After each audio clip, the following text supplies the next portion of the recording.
Fernando Morgado é o nosso convidado de hoje aqui no programa Belos Entrevistas. Programa veiculado na Belos FM 92,1, também no nosso YouTube e no nosso portal belosf7.com.br. Fernando Morgado vai falar conosco sobre o papel da pandemia, ou sobre rádio, papel na pandemia, transformações e futuro. Nós vamos conhecer agora o Fernando Morgado, que faz um trabalho aqui em Santa Catarina, inclusive, de apoio, de incremento às atividades do rádio, algumas vezes na Associação Catarinense de Rádio e Televisão e mais constantemente no Sindicato das Empresas de Radiodifusão. E foi nesse ambiente aí que eu conheci o Fernando Morgado, tive o prazer de conhecê-lo e sempre aprendendo coisas com ele. Nós vamos apresentá-lo em seguidinha. Fernando, obrigado pela tua presença aqui. O Fernando mora no Rio, mas anda pelo Brasil, pelo exterior também. Obrigado por você compreender a nossa necessidade de contribuir nesse papo a partir de agora, Fernando. Olha, eu que tenho todo o agradecimento do mundo a fazer. Muito obrigado pelo espaço, pelo convite. E é aquilo que a gente estava conversando agora antes de entrar no ar. É muito bom falar de rádio no rádio. A gente ter a oportunidade de refletir sobre o meio e a importância dele é algo incrível. Eu te agradeço muito pelo convite, por essa oportunidade. O Fernando Morgado, então, é um profissional de comunicação. Ele atua no Sistema Globo de Rádio, atua na área de inteligência de mercado, de marketing, é professor, é palestrante e é escritor. Fernando, você é uma pessoa relativamente jovem, não sei qual é a sua idade, mas não bateu nos 40 ainda? Não, eu estou com 34. Estou com 34 anos. E desde quando você atua na área da comunicação? E desde muito novo. A minha primeira palestra, por exemplo, foi aos 20 anos de idade. Meu primeiro livro foi com 21 para 22. Comecei a trabalhar com consultoria para rádio, numa agência que prestava serviço na época para a Globo, com 21 também.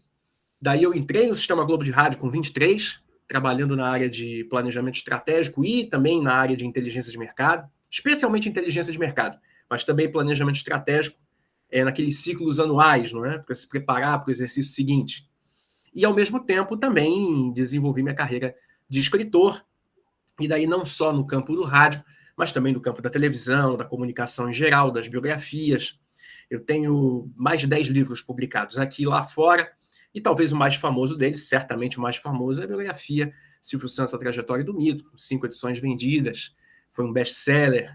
Então, é um trabalho que, de tudo isso que eu faço, a comunicação é o ponto que une, é o elo que liga tudo isso. Então, é uma paixão. Mais do que um trabalho, é uma paixão. E nisso tudo tem Santa Catarina. Santa Catarina sempre ocupou um papel muito forte na minha trajetória. Foi um dos primeiros lugares onde eu fui palestrar. Daí logo surgiu essa relação de amizade, de confiança com os radiodifusores de todo o estado, de todas as regiões, e eu me orgulho muito disso. Um estado que sempre me acolheu, e é um dos estados que melhor faz rádio no Brasil, exatamente porque tem essa paixão.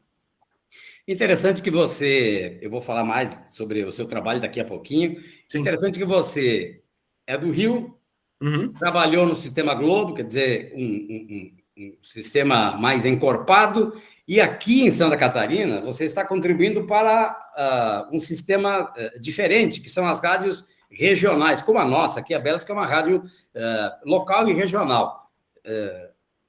Deu para compreender esse modelo? É fácil atuar nele? Não, o rádio é um meio complexo. Aliás, a grande complexidade do rádio é a simplicidade dele. Ser simples, é difícil ser simples.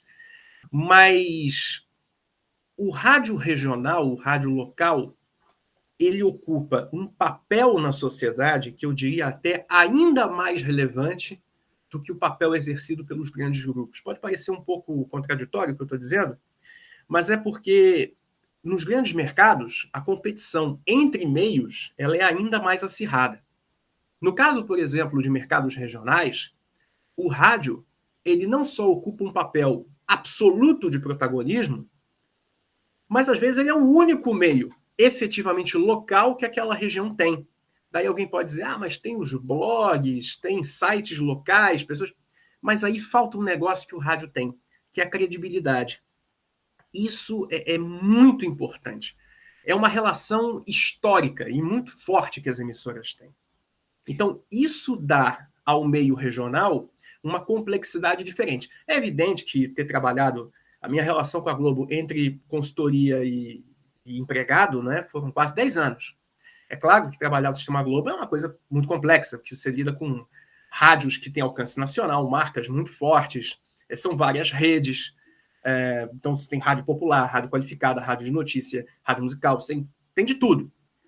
E concorrência muito acirrada, né? Eu trabalhei com mercados não só do Rio de Janeiro, né? Eu ficava no Rio de Janeiro, mas eu trabalhava com São Paulo, Belo Horizonte, com Brasília, com as afiliadas do Nordeste, do Sul. Mas o rádio regional ele tem um protagonismo muito grande. E nesse momento que a gente fala de credibilidade, luta contra fake news, essa importância se renova. Fernando, antes de voltarmos a falar mais sobre a rádio, eu quero que você fale um pouco mais sobre os seus livros.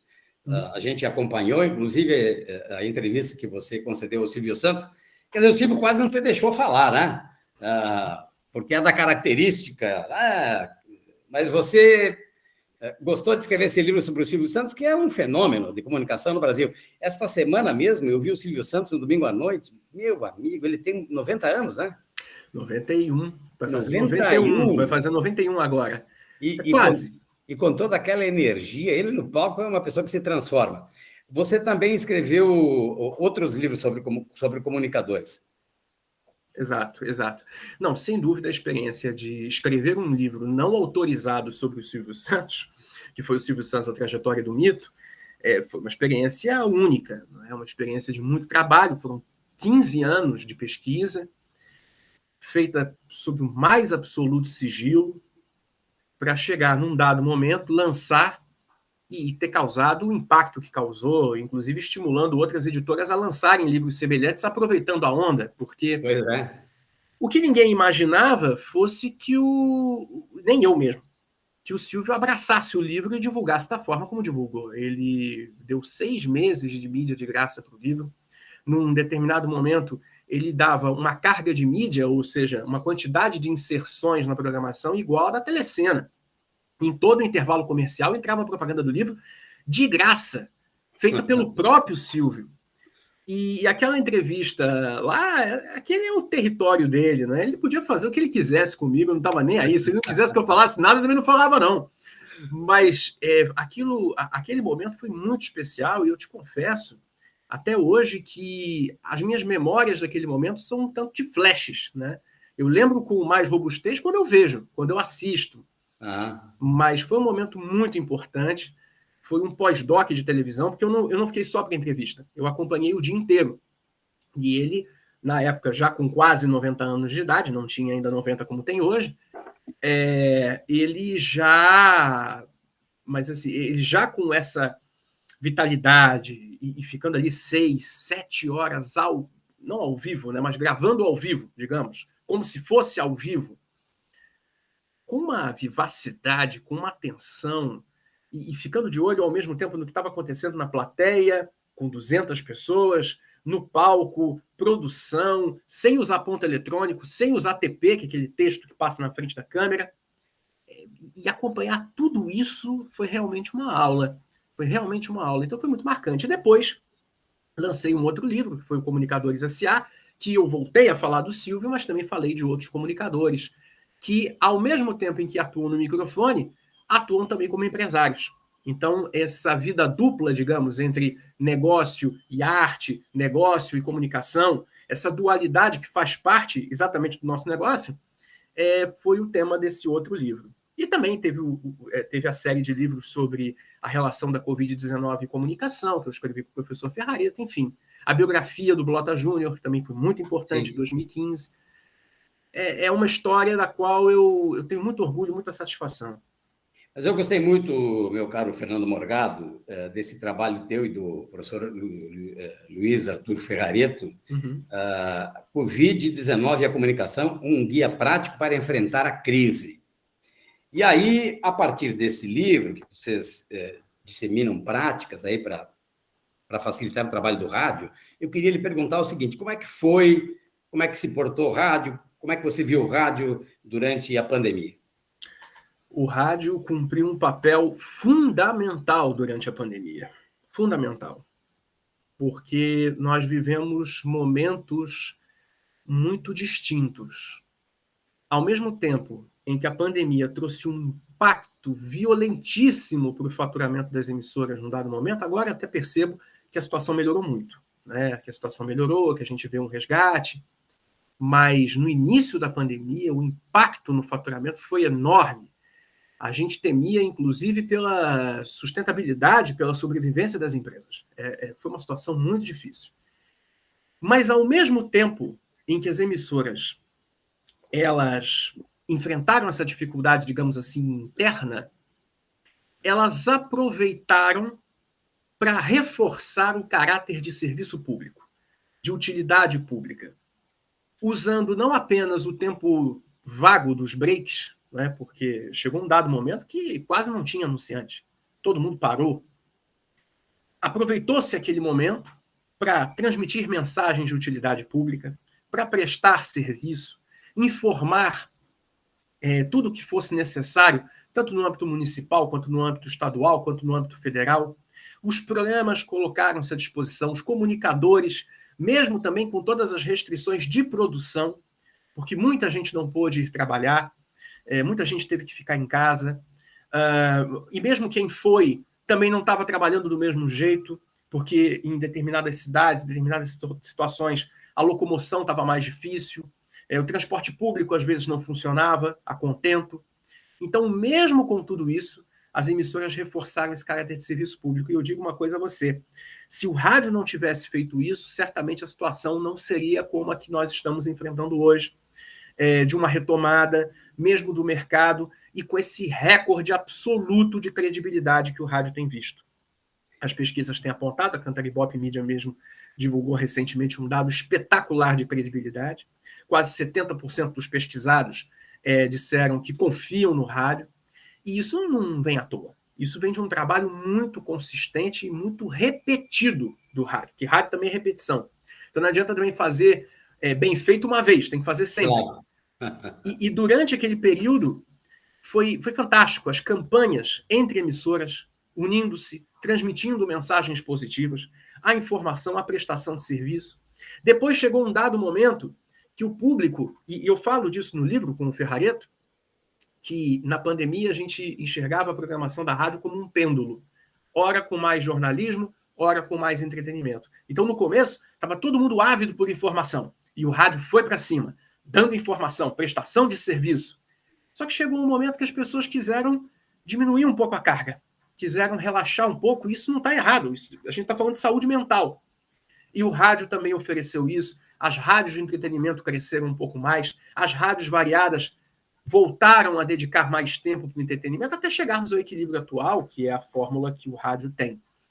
Então, essa resiliência, essa capacidade de se regenerar, de assumir várias formas conforme a necessidade, deu ao rádio uma força muito grande, e eu diria, de todos os meios, talvez o rádio tenha sido o que melhor enfrentou essa pandemia. Não só pela rápida recuperação que vem demonstrando, especialmente em Santa Catarina, do ponto de vista comercial, mas especialmente no âmbito da credibilidade. Esse é um legado que fica. Quando você, na dificuldade, tem um parceiro, e esse parceiro é de verdade, você não esquece dele. E o rádio é assim também.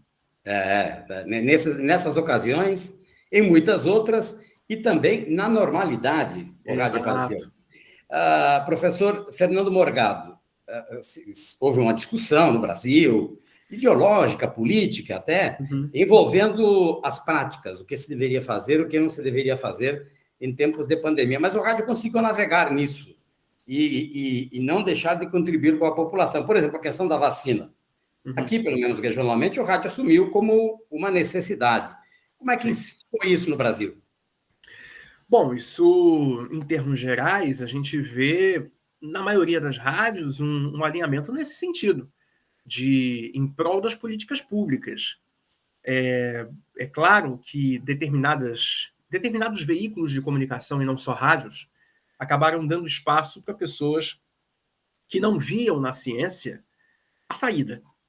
E isso é muito triste. E não é só uma questão do rádio, é uma questão de todos os meios. E talvez não, certamente, a internet foi um meio mais afetado por essa onda de negacionismo. Mas eu vejo com muita satisfação que, pelo menos, os veículos com maior expressão não abriram espaço para esse tipo de discurso. Volto a dizer, exceções existem. E essas exceções, elas precisam ser sublinhadas. Mas, no geral, existiu um acompanhamento da questão da política pública, não é? E eu fico muito feliz em ver essa realidade diante, inclusive, do engajamento da sociedade à campanha de vacinação. Nós temos aqui no Brasil, a gente tem que considerar que é um país com mais de 210 milhões de habitantes, não é um país pequeno, é uma população enorme, nosso território é maior do que muito continente, e a gente ter hoje esse nível de engajamento e uma baixíssima aceitação por parte da sociedade desses discursos de morte. E eu acredito que os veículos de comunicação que se engajaram nessa luta têm um papel fundamental, porque as pessoas se informam por algum lugar. Claro.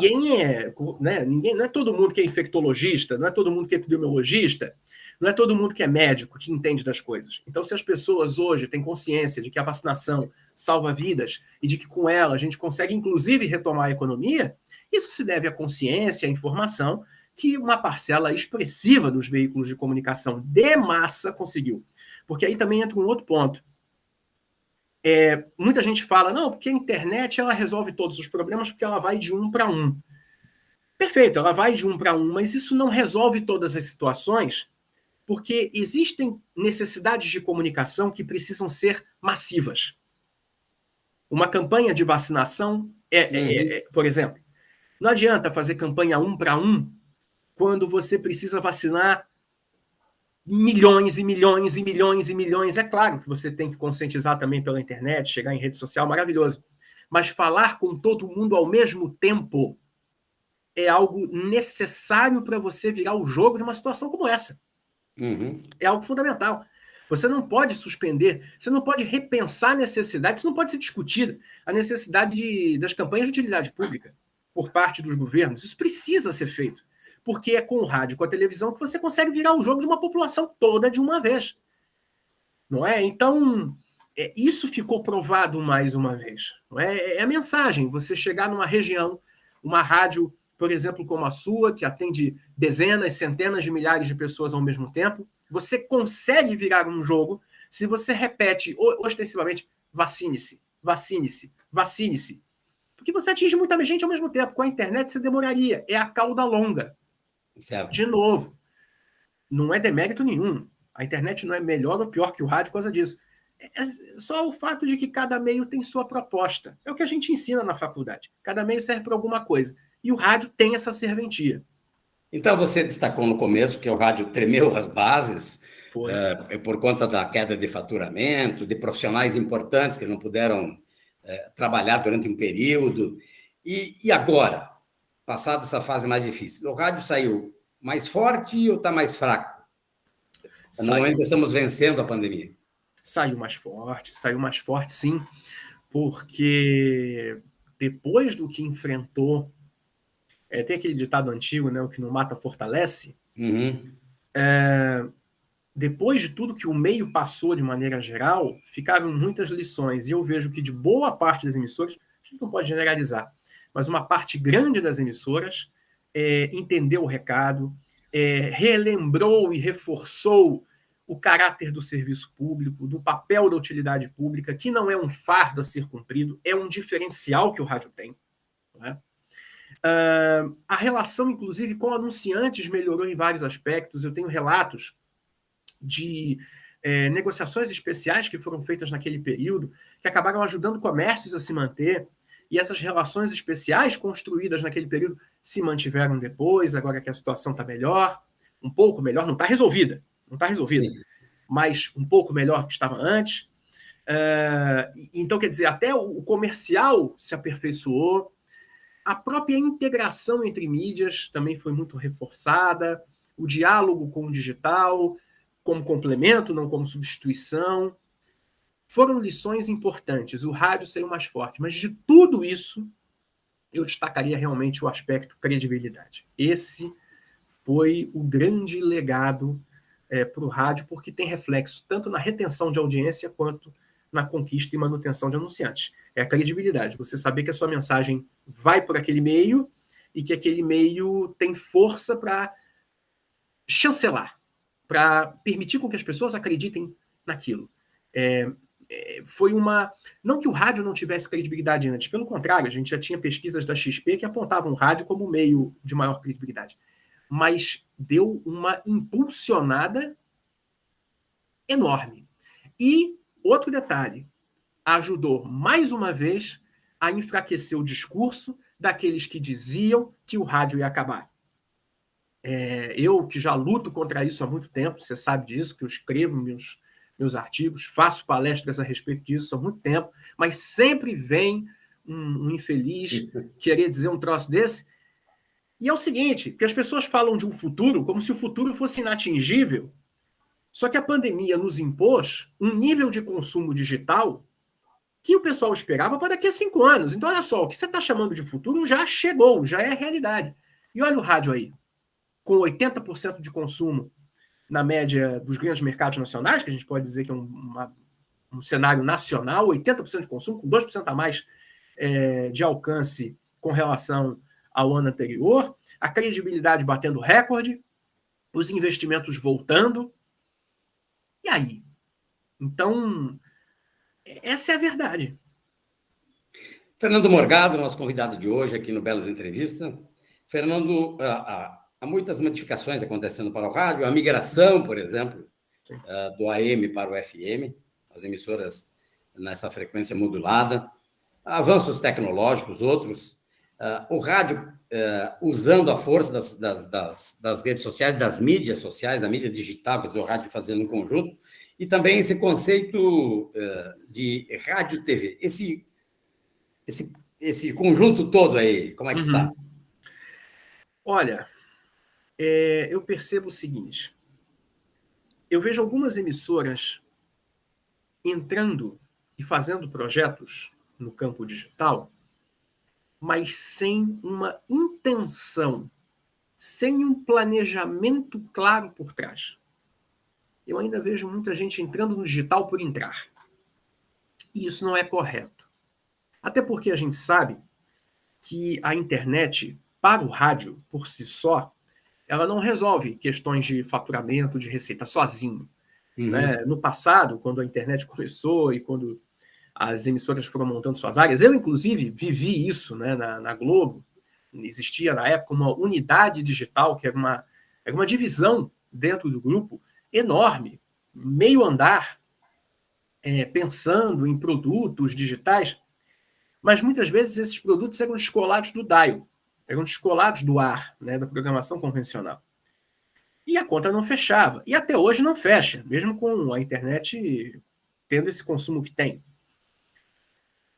E por que a conta não fecha? Porque a proposta da internet é outra e porque muitas vezes as emissoras entram nesse campo, de novo, como eu disse no começo da resposta, sem uma intenção clara. Para que você vai entrar nesse troço? Ah, não, tem que botar câmera no estúdio porque tem que botar, porque está todo mundo botando. Não é bem assim. É bom botar câmera no estúdio, é ótimo, não há problema. Mas para quê? Você vai gastar dinheiro com isso. Você pode até não ter um retorno financeiro, mas tá bom, eu quero um retorno de marca, eu quero uma fidelização do público nas redes sociais. Ok, mas escolha. Qual é a intenção que você tem? Para que você quer? Se você não tem essa intenção clara, você vai sempre perder. Eu não vou me atrever a lembrar exatamente a frase, mas a gente pode lembrar daquela citação mais batida do mundo da Alice do País das Maravilhas. Todo caminho serve quando você não sabe para onde vai. Mas é mais ou menos isso. Então, muita gente, por exemplo, cita o caso da Jovem Pan, que é um caso exemplar, não há dúvida, que começou de uma maneira muito pequena, como quase uma brincadeira do seu Tuta, quem eu deixo um abraço, e agora vira um canal por assinatura. Mas por que a Jovem Pan fez tudo isso, né? E muita rádio foi atrás e tal. Porque a Jovem Pan tinha o objetivo de fazer o que está fazendo hoje. Ela queria fazer um canal de televisão. E quando você olha para a família que é proprietária da Jovem Pan, não era difícil saber disso, né? É uma família que tem uma história da televisão incrível. Eles fundaram a Record. Seu Tuta foi diretor de TV dos festivais dos anos 60, fez parte da equipe A, que criou Esta Noite Se Improvisa, Show do Dia 7, Família Trapo. É um homem de televisão. Ele mesmo diz, o rádio entrou na minha vida depois da TV. Né? É uma dinastia de profissionais de televisão. Paulo Machado de Carvalho, Seu Tuta, agora o Tutinha, depois produziu o Pânico e tal. Então a intenção estava clara desde o começo. E a sua rádio? Você que ouve, né? Não a sua. Não a sua exatamente. Mas digo de quem nos ouve. Qual é a intenção? Qual é a intenção? É ter um canal de televisão? Não. Ou é? Ah, não. É enriquecer a experiência do dial? Todas as opções nesse sentido são legítimas. Nenhuma melhor ou pior. É só escolher e verificar a viabilidade disso. Eu sinto que falta esse exercício. E é isso, inclusive, que eu tenho procurado auxiliar no meu trabalho de consultoria, de ajudar os radiodifusores a entender o que eles querem para as suas emissoras. Porque, inclusive, eu aqui cito meu pai, né? Meu pai, ele foi empresário durante muitos anos, começou muito jovem, e ele sempre disse isso para mim, que é importante dedicar uma parte do seu dia para pensar o futuro, porque se deixar, os problemas de hoje tomam toda a nossa agenda. Certo. Então, às vezes, a gente precisa de ajuda, inclusive, para pensar. Ele diz, olha, dedique X% do seu tempo a pensar no amanhã. E essa foi uma das grandes lições que ele me passou. E é isso mesmo. E ainda mais fundamental no rádio. Porque no rádio tudo muda o tempo todo. Tudo muda o tempo todo. Essa é uma outra ilusão também que alguns radiodifusores têm. Ah, eu estou no meu mercado aqui tranquilo, sou o único, não vai acontecer nada. Acontece todo dia. Acontece todo dia. Então, essa realidade ela é muito verdadeira. E eu volto. Para o digital, a questão é a intenção. Para quê? Porque aí, com a intenção clara, você consegue decidir. Vai para aplicativo ou não vai? Vai ter aplicativo próprio? Vai investir em agregador? Vai botar câmera? Não vai. Vai para uma rede social? Não vai. Eu preciso estar em todas as redes? Não sei. É esse tipo de exercício que eu gosto muito de fazer e que tem ajudado muita gente. Porque o rádio, ele é isso. Ele é feito das palavras, mas as palavras não vêm do nada, elas partem das ideias. Certo. Então, se você não tem esse conceito claro, essa visão estratégica clara, tudo fica confuso e nada serve, não é? Fernando Morgado, para a gente ir fechando o programa de hoje, aqui no Belos Entrevista, gostaria que você falasse um pouquinho sobre as tendências, o que está mais forte no rádio brasileiro, inclusive aqui em Santa Catarina, que você conhece também. Uhum.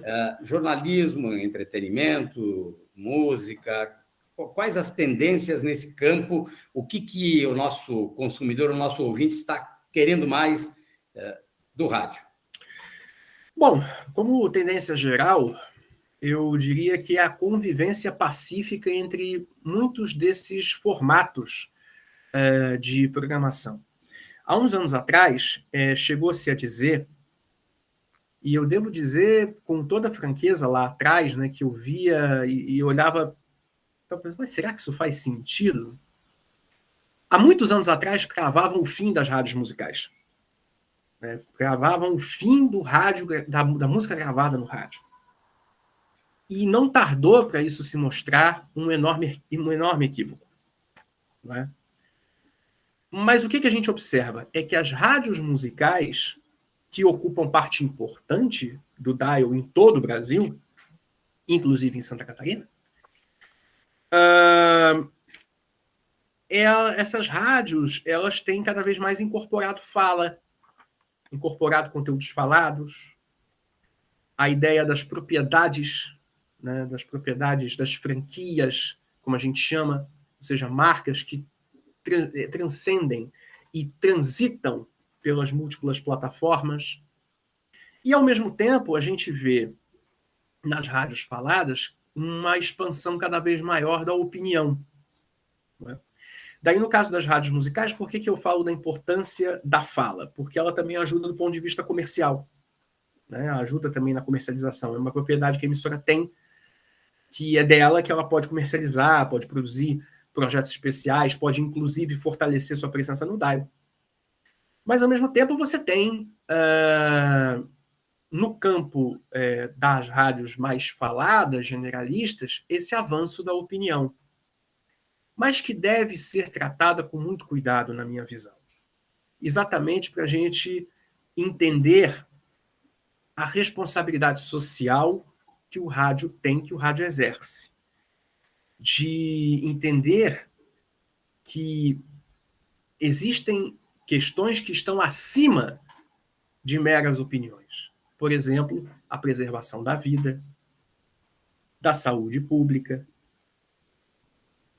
que é fundamental.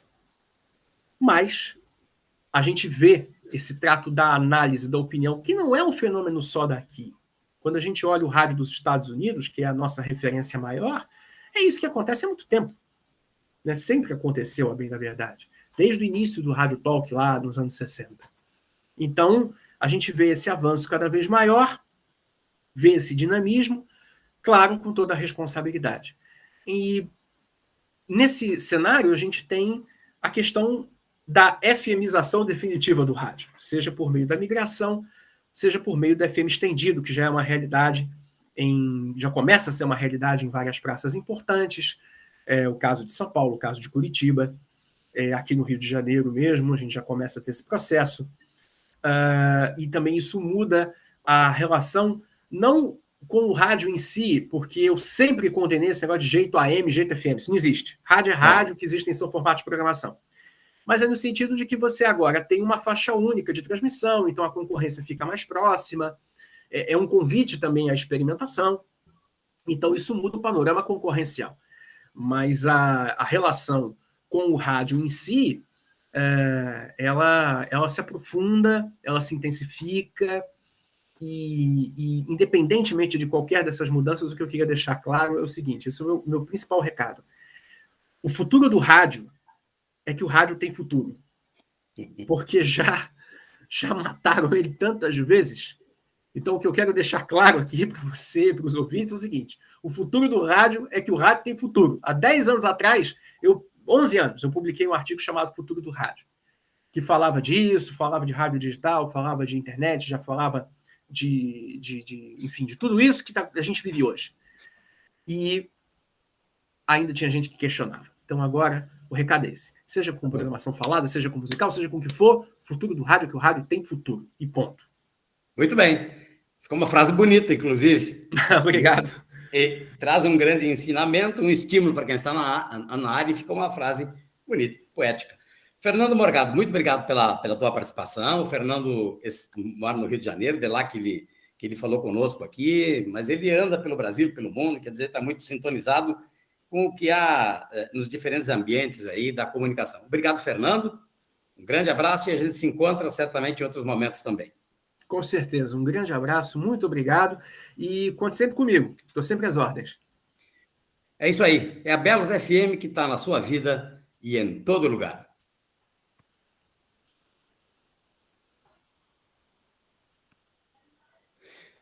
Valeu, Fernando. Nada. Obrigado, viu? Obrigado pelo convite.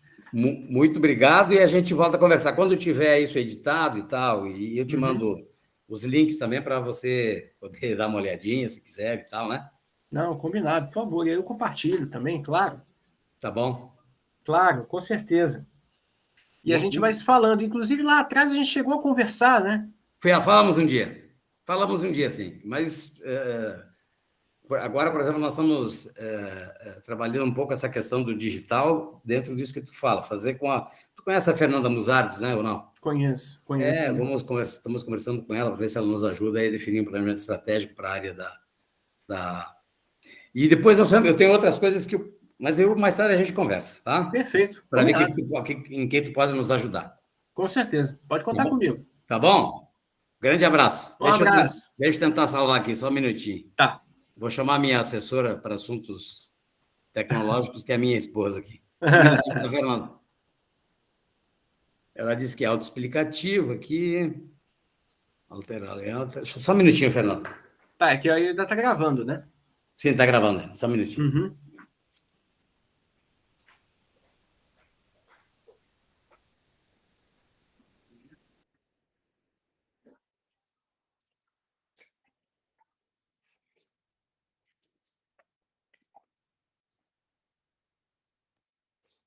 Aqui eu interrompo a gravação, então, né? Certo? Interrompi. E agora? Fernando. A Nádia, minha esposa? Tudo bem? Muito bom, prazer. Prazer também. Está gravando. Vamos interromper essa gravação, Aqui. Interromper gravação. Interromper gravação.